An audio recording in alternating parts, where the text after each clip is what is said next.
আল্লাহ তাআলা কিয়ামতের কঠিন ময়দানে যেদিন স্বামী স্ত্রীকে চিনবে না, স্ত্রী স্বামীকে দেখে পালিয়ে যাবে, বন্ধু বন্ধুরে চিনবে না, পীর সাহেব মুরিদরে চিনবে না, মুরিদ পীর সাহেবরে চিনবে না, দলের কর্মী তার নেতারে চিনবে না, নেতা তার কর্মীরে চিনবে না, বন্ধু বন্ধুরে দেখে পালাবে। এই কঠিন মুহূর্তে সূর্যটা মাথার কাছে চলে আসবে, জমিনটা তামার জমিন হবে, আজকের জমিনের মতো নয়।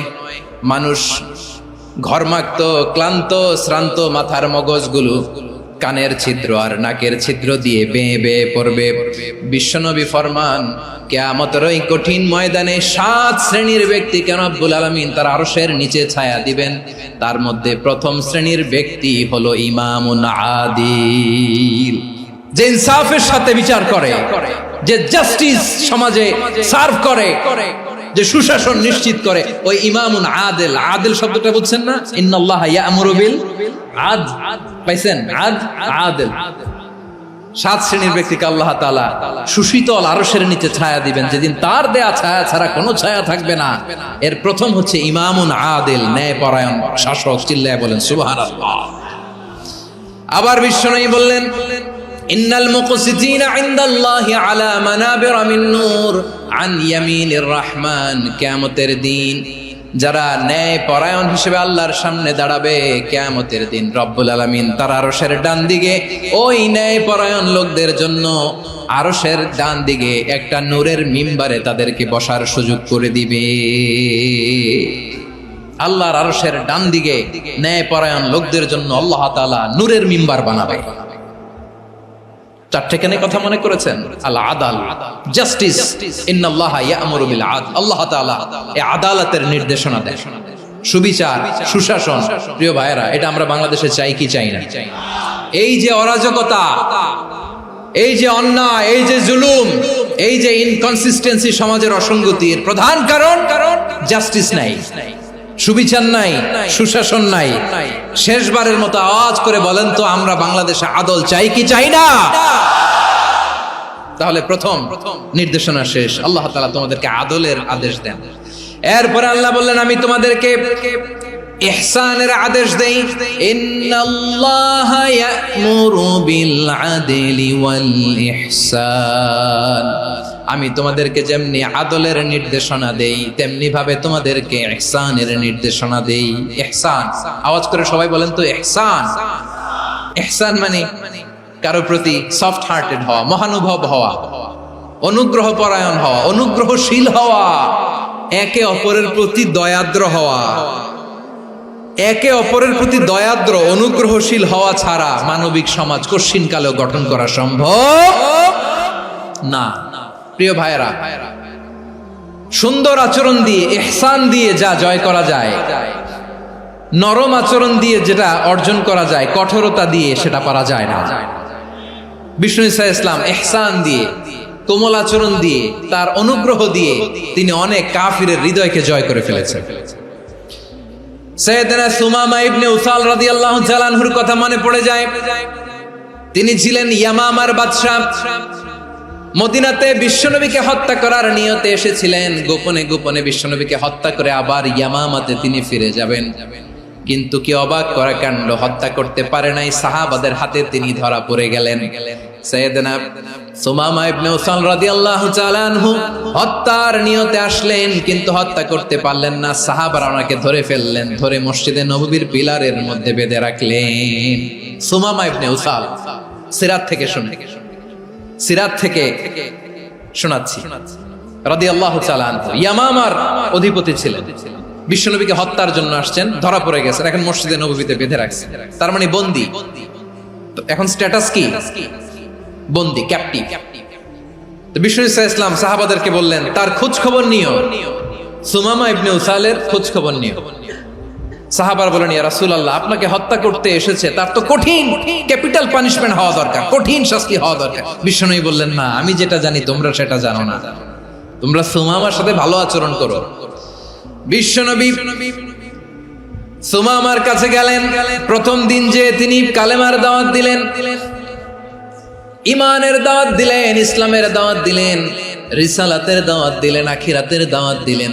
পরের দিন যে বিশ্বনবী সালাতের দাওয়াত দিলেন, যাকাতের দাওয়াত দিলেন, ইসলাম কি, কিভাবে, কেমন করে পালন করতে হয় চমৎকার আর্টিকুলেট করতে শুরু করলেন।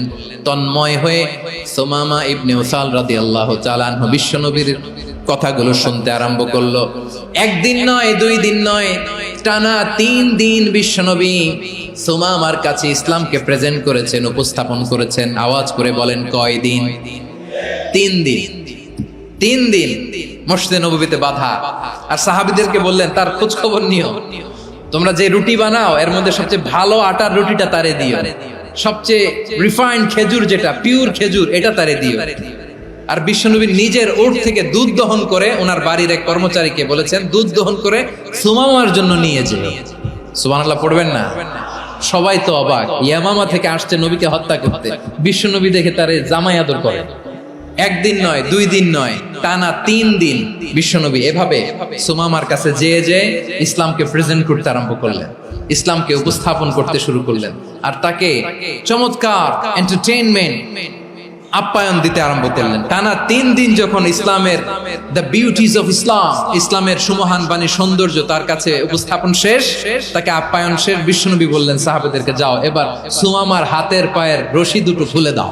সাহাবারা তর্ক জুড়ে দিলেন, লা ইয়া রাসূলুল্লাহ, এমনটা করবেন না, তো ভয়ঙ্কর ভয়ঙ্কর খুনি, কি জানি কি হয়ে যায়। বিশ্বনবী বললেন, না, তার হাতে পায়ের রশিগুলো খুলে দাও। সাহাবারা বিশ্বনবীর কথা মতো তার হাতে পায়ের রশিগুলো খুলে দিল। সুমামা মুহূর্তের মধ্যে মসজিদে নববী থেকে বের হয়, ইয়ামামায় ফিরে না যে মসজিদে নববীর পাশে একটা খেজুর বাগান ছিল, সেখানে চলে গেলেন। সেখানে একটা ছোট্ট কুয়া ছিল, কুয়ার পানি দিয়ে তিনি গোসল করলেন। সুবহানাল্লাহ পড়েন।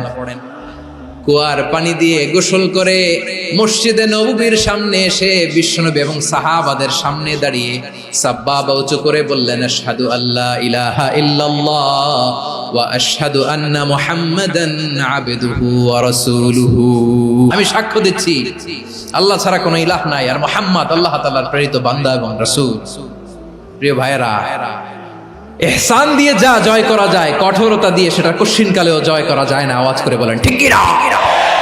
এবার সুমামা দাঁড়িয়ে বলে, ওগো নবী, আমি তো কালিমা পড়ে মুসলমান হয়ে গেলাম, এবার শোনেন, এই মুহূর্তের আগে আপনার চেহারার চাইতে নিকৃষ্ট কোনো চেহারা আমার কাছে ছিল না, কিন্তু শাহাদা পাঠ করার পরে আপনার চেহারার চাইতে উত্তম শ্রেষ্ঠ কোনো চেহারা আমার কাছে আর নাই।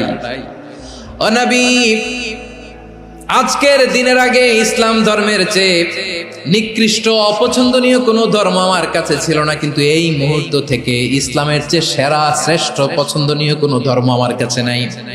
নবী গো, আজকের দিনের আগে মদিনার চাইতে অপছন্দনীয় নিকৃষ্ট কোনো শহর আমার কাছে ছিল না, কিন্তু এই মুহূর্তের পর থেকে মদিনার চাইতে কোনো শ্রেষ্ঠ শহর আমার জানা নাই।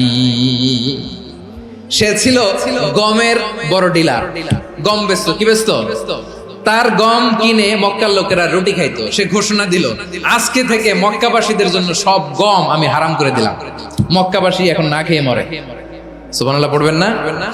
মক্কাবাসী বিশ্বনবীর কাছে আসলেন, এসে বললেন, মুহাম্মদ, আমরা তো তোমার ভাই, তোমার চাচা, তোমার ভাতিজা, তোমার আত্মীয়, তুমি সুমামারে বলো সে যেন আবার গমের সাপ্লাই মক্কার জন্য অনুমতি দিয়ে দেয়। বিশ্বনবীর অনুমতি ক্রমে সুমামা আবার মক্কাতে গম পাঠাতে শুরু করলো। পড়েন সুবহানাল্লাহ। ইহসান, ইহসান দিয়ে আপনি যেটা জয় করতে পারবেন, you can win the heart of your enemies. ইহসান দিয়ে আপনি আপনার শত্রুর হৃদয়কে জয় করতে পারবেন। এজন্য আল্লাহ বললেন, ওয়া আনফিকু ফি সাবিলিল্লাহি ওয়া লা তুলকু বিআইদিকুম ইলাত তাহলুকা ওয়া আহসিনু ইন্নাল্লাহা ইউহিব্বুল মুহসিনিন। তোমরা আল্লাহর রাস্তায় দান করবে আর নিজেরা নিজেদেরকে ধ্বংসের হাতে ঠেলে দিও না। তোমরা একে অপরের প্রতি ইহসান করবে, কারণ ইহসানকারীদেরকে আল্লাহ বড় ভালোবাসেন। সুবহানাল্লাহ পড়েন। আবার সূরা রহমানে আল্লাহ বললেন, হাল জাযাউল ইহসানি ইল্লাল ইহসান ফাবিআইয়ি আলা, সবাই পড়েন, ফাবিআইয়ি আলাই রাব্বিকুমা তুকাজ্জিবান।